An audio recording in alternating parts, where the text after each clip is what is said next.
The forest floor is a tapestry of shadow and light. Ancient trees, hundreds of years old, reach for the sky. Their vast canopies create a cathedral of green, filtering the morning sun into gentle, shifting patterns below. A deep silence hangs in the air, broken only by the whisper of the wind through the leaves and the distant call of a bird. Moss carpets the fallen logs and the roots of the great oaks. The air is cool and smells of damp earth and decaying wood. This is a world that operates on a timescale far grander than our own, a kingdom of patience and persistence. Here, in this timeless place, life stirs in countless hidden forms. Every leaf, every patch of soil teems with activity. But our story begins high above the forest floor. Up in the hollow of a weathered oak, a community is waking. They are small creatures, but their influence is immense. They are the silent architects of this vibrant landscape. They are the wild honeybees.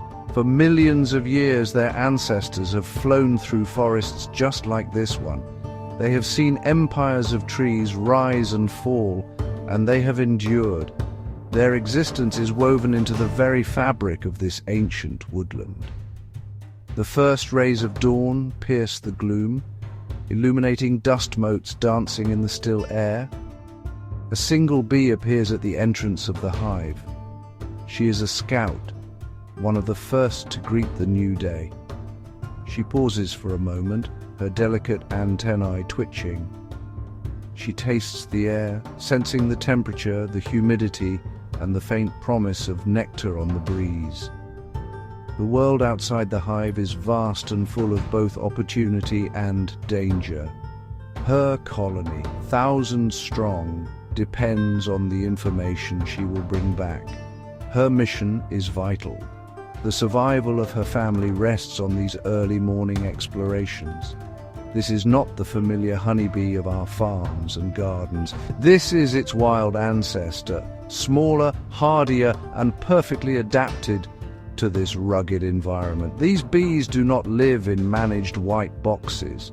Their homes are the natural cavities of the forest, the hollowed-out hearts of ancient trees. They are a fundamental part of this ecosystem, a pulse of life beating deep within the woods. Their story is one of incredible resilience, a quiet drama of survival that unfolds every single day. Let us follow them and see the forest through their multifaceted eyes. Deep inside the protective shell of the old oak tree lies the heart of the colony. It is a world of perpetual twilight, governed by scent and vibration. Here, thousands of worker bees move with a single, unified purpose. They are all sisters, daughters of a single queen. The air is warm and thick with the sweet, waxy scent of honeycomb and the hum of countless wings beating in unison. This constant vibration is not just noise, it is communication, and it is also a source of heat, keeping the precious brood warm and developing within their hexagonal cells. The structure of their home is a masterpiece of natural engineering. The combs hang in vertical sheets built from wax produced by the bees' own bodies. Each cell is a perfect hexagon, the most efficient shape for storing the maximum amount of honey and pollen using the minimum amount of wax. Here, in these meticulously crafted chambers, the colony's treasure is stored. Golden honey, the energy source for the entire community, gleams in the darkness. And packed beside it is the bee bread, a mixture of pollen and nectar, the vital protein that will feed the next generation of workers. At the center of this bustling city is the queen. She is larger than her daughters, her sole purpose to lay the eggs that will ensure the colony's future. She moves slowly across the comb, attended constantly by a retinue of workers. They feed her, groom her, and carry away her waste. Her presence, through the chemical signals she releases, unites the entire colony. She is the mother of all, the single, irreplaceable heart of this superorganism. Her health and safety are paramount, and her workers will defend her with their own lives if necessary. Life within the hive is a complex and perfectly choreographed dance. There are nurse bees tending to the developing larvae. There are undertaker bees removing the dead to maintain hygiene. There are guard bees stationed at the entrance, ready to repel intruders. And there are builders crafting new comb for the expanding colony. Each bee knows its role, guided by instinct honed over millennia. It is a society built not on command, but on a shared collective drive to survive and to thrive, hidden away in the wooden heart of the forest. The young forager has reached her time. For weeks, she has worked inside the hive, first as a nurse, then as a builder. But now her body is ready for a new and more dangerous task. She stands at the precipice, the dark, familiar entrance of her home. Before her lies a world she has never seen, a vast expanse of bewildering light, color, and sound. The wind gently tugs at her wings. The sheer scale of the forest is overwhelming. Trees tower like giants, and the sky is an endless, brilliant blue. Her instincts urge her forward into this bright unknown. With a final moment of hesitation, she launches herself into the air.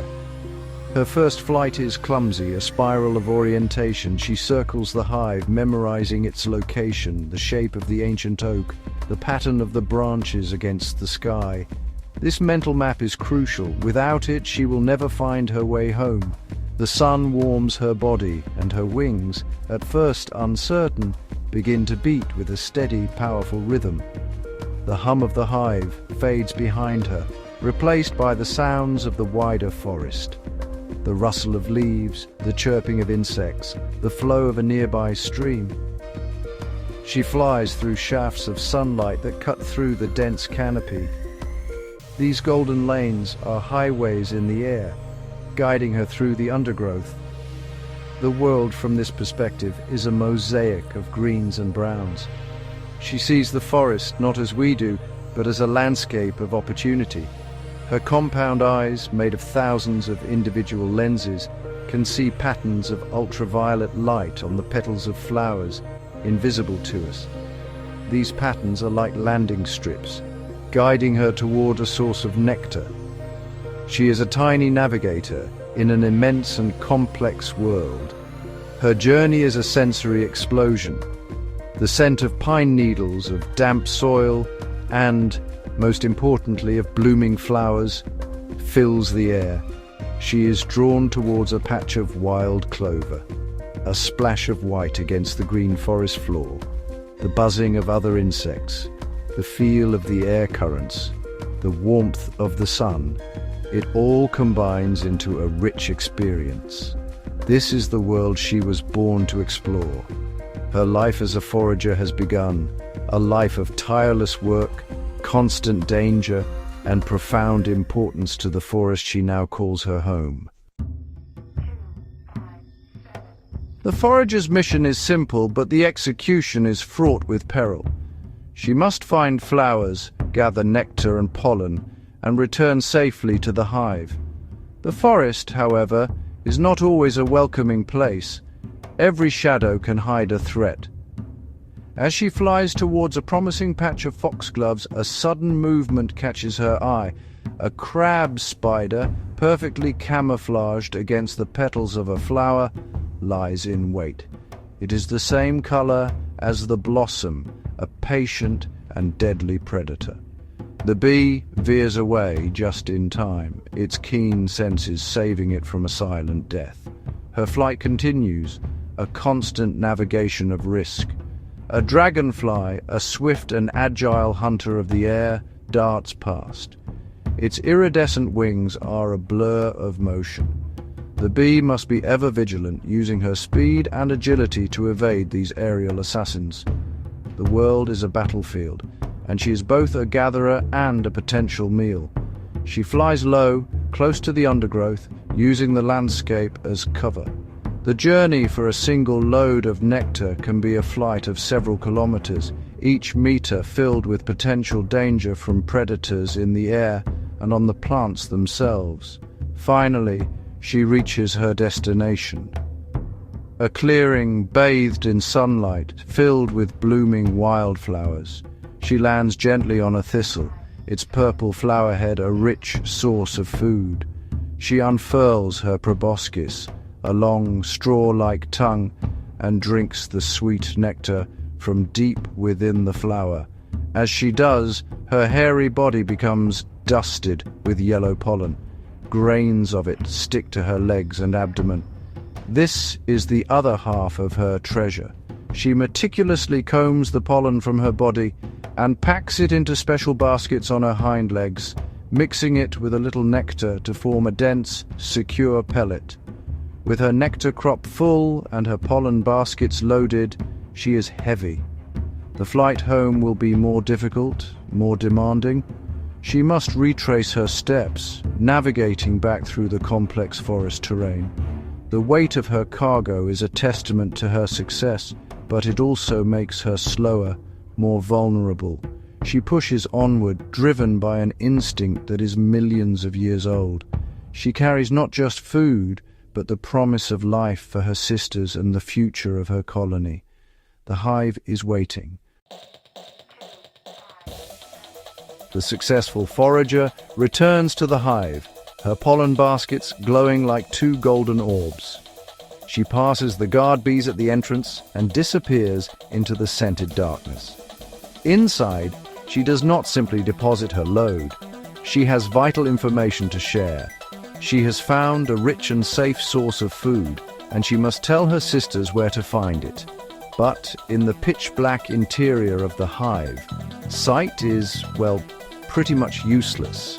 She communicates not with sound or vision, but with movement. She is about to perform one of the most remarkable acts in the natural world, the waggle dance. She finds an open space on the vertical surface of the honeycomb. Other foragers gather around her, their antennae touching her to feel her movements and taste the nectar she regurgitates. Then she begins. She runs in a straight line, waggling her abdomen vigorously from side to side. The direction of this run, relative to the vertical pull of gravity, indicates the direction of the flowers in relation to the sun. If she runs straight up, it means fly directly towards the sun.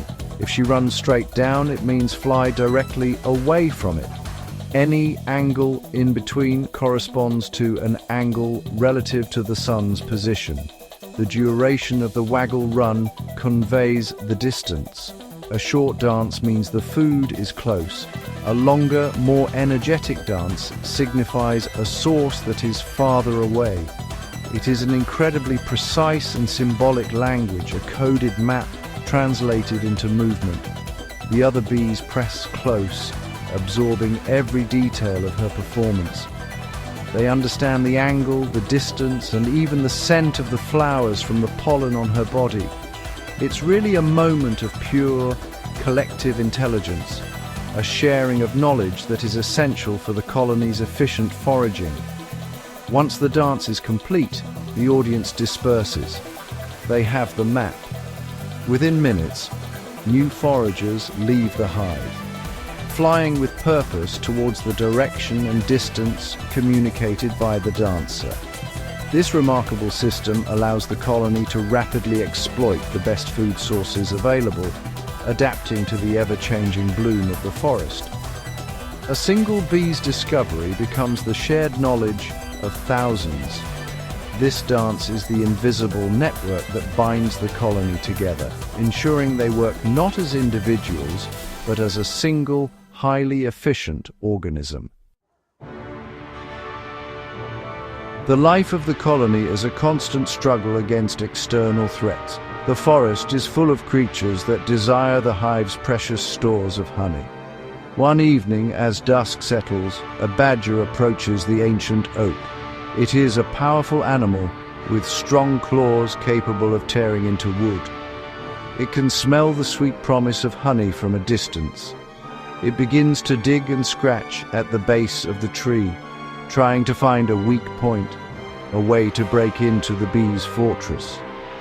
The vibrations travel up the trunk, sending a wave of alarm through the colony. Inside the hive, the mood shifts instantly. The gentle hum of domestic life is replaced by a louder, more aggressive buzz. The guard bees at the entrance become highly agitated. They release an alarm pheromone, a chemical signal that smells faintly of bananas. This scent spreads rapidly through the hive, calling soldiers to the defense. Worker bees, who would normally be tending to brood or building comb, abandon their tasks and rush towards the entrance. They are ready to make the ultimate sacrifice to protect their home and their queen. A wave of defenders pours out of the hive. They are not interested in a warning. They fly directly at the badger's face, targeting the most sensitive areas: its eyes, its nose, its ears. The badger is large and its fur is thick, but the bees are relentless. When a bee stings, its barbed stinger lodges in the victim's skin. As the bee flies away, the stinger is torn from its body, along with the venom sac, which continues to pump venom. For the bee, it is a fatal act. But in dying, she releases more alarm pheromone, inciting her sisters to attack with even greater fury. Overwhelmed by the ferocity of the attack, the badger retreats. It cannot withstand the onslaught of hundreds of stinging defenders. The bees have won, but at a cost. Dozens of workers lie dead or dying at the base of the tree. They have given their lives for the survival of the colony. The remaining guards return to their posts. The alarm fades, and a tense calm returns to the hive. It is a stark reminder that their peaceful existence is protected only by their constant vigilance and their willingness to defend their kingdom against any and all intruders. The forest sky, once clear and blue, begins to darken. The air grows heavy and still, the birds fall silent. The bees feel the change long before the first drop of rain. They sense the drop in barometric pressure, the shift in the air's static charge. A silent, urgent message spreads through the foraging force. It is time to return to the hive. From kilometers away, foragers abandon the flowers and turn for home, their flight paths direct and urgent.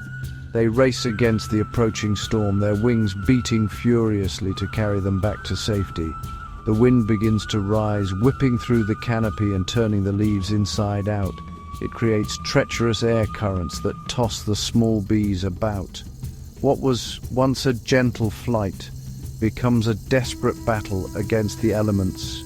A bee carrying a heavy load of pollen is caught in a downdraft and slammed against a fern frond. She clings on, her tiny legs gripping the leaf as the wind tries to tear her away. She waits for a lull, then launches herself back into the turbulent air. The entrance to the hive is a beacon of safety in a world turned hostile. Just as the last foragers scramble inside, the heavens open. Rain falls not in drops, but in solid sheets, drumming against the leaves and turning the forest floor into a network of running streams. Lightning flashes, briefly illuminating the thrashing trees, followed by the deep rumble of thunder that shakes the very oak in which the bees have made their home. For any bee caught outside, this is a death sentence. The force of a single raindrop is enough to knock them from the sky, their wings too saturated to fly. Inside the hive, however, it is safe and dry. The colony is gathered together, a warm, humming ball of life sealed away from the tempest outside. The storm rages, but it cannot touch them. They have their stores of honey to sustain them. They will simply wait. They are masters of patience. This is a rhythm they have known forever, the frantic work in the sun and the quiet waiting in the dark. The storm is just another challenge in a life full of them, a force of nature to be respected and endured, but not feared. Summer wanes and the light begins to change. The days grow shorter and a chill creeps into the morning air. The forest is preparing for winter, and so is the bee colony. The queen's egg-laying slows. The colony's focus shifts from expansion to consolidation. The workers now have a new and final duty. They must raise a special generation of bees, the winter bees. These bees will be different from their summer sisters. They will be physiologically adapted to live not for a few weeks, but for many months. Their task will be to keep the queen warm through the long, cold winter. The old forager we followed is nearing the end of her life. Her wings are tattered and frayed from countless journeys. Her body is tired. She has flown hundreds of kilometers, visited thousands of flowers, and worn herself out in service to the colony. She makes one last flight, not for nectar, but simply to leave. She will not die in the hive and become a burden to her sisters. She flies out into the cool autumn air and finds a quiet leaf. There, as the sun sets, her life's work complete, she simply stops. It is a quiet, dignified end to a life of tireless labor. Back in the hive, another change is underway. The male bees, the drones, have served their purpose. They were born in the spring with the single function of mating with a new queen. Now, as resources become scarce, they are an unaffordable luxury. The worker bees, their own sisters, begin to push them from the hive. The drones cannot feed themselves and have no sting to defend themselves. They are driven out into the cold to perish. It seems cruel, but it is a necessary act of survival. The colony must conserve every drop of honey to survive the coming winter. The hive grows quieter. The frantic energy of summer is replaced by a slow, deliberate hum. The winter bees, now fully emerged, surround the queen. They form a tight cluster, a living blanket. By vibrating their wing muscles, they will generate heat, keeping the core of the cluster at a constant life-sustaining temperature. Even as snow and ice grip the forest outside. They are the living embers of the colony, guarding the queen, the mother of them all. They hold the future of their entire lineage within their small, warm circle, waiting patiently for the return of the sun. Winter has passed. The sun returns, its warmth melting the last of the snow. The forest awakens once more. And high in the old oak, the bee colony has survived. The winter cluster breaks apart, and the queen begins to lay again. The first scouts emerge into the pale spring light, ready to begin the cycle anew. The survival of this single colony is a small victory, but it is one that is repeated in countless hollow trees throughout this vast woodland. These small, resilient families are the unseen and unsung heart of this entire ecosystem. Their work, though often unnoticed, is fundamental to the health of the forest. As they travel from flower to flower, they perform an act of profound importance. They are pollinators. They carry the pollen that allows the trees, the shrubs, and the wildflowers to reproduce. Without them, there would be no berries for the birds and mammals. The forest floor would not be carpeted with new growth. The entire web of life, so rich and complex, depends on the tireless journeys of these tiny creatures. They are not just residents of the forest, they are its gardeners, its architects. Their existence is an ancient mystery. They have been flying through these woods for millions of years, long before our own species walked the earth. They have survived ice ages, fires, and storms. They live a life of complete unity, a society driven by a collective will that we can only begin to comprehend. Their world is one of scent, vibration, and a language of dance performed in darkness. They hold secrets of navigation, architecture, and social organization that continue to astound us. They are a reminder that the world is filled with forms of intelligence far different from our own. So when you walk in the woods, listen. Listen past the sound of the wind and the birds. Listen for a faint, distant hum. It is the sound of the forest's heart beating. It is the sound of the wild bees at work, guardians of this ancient world. Their lives are a quiet epic of struggle and survival, a story written on the wind and in the petals of every flower. They are a symbol of resilience, a testament to the enduring, intricate and mysterious power of the natural world. And they will be here long after we are gone, continuing their silent, vital work.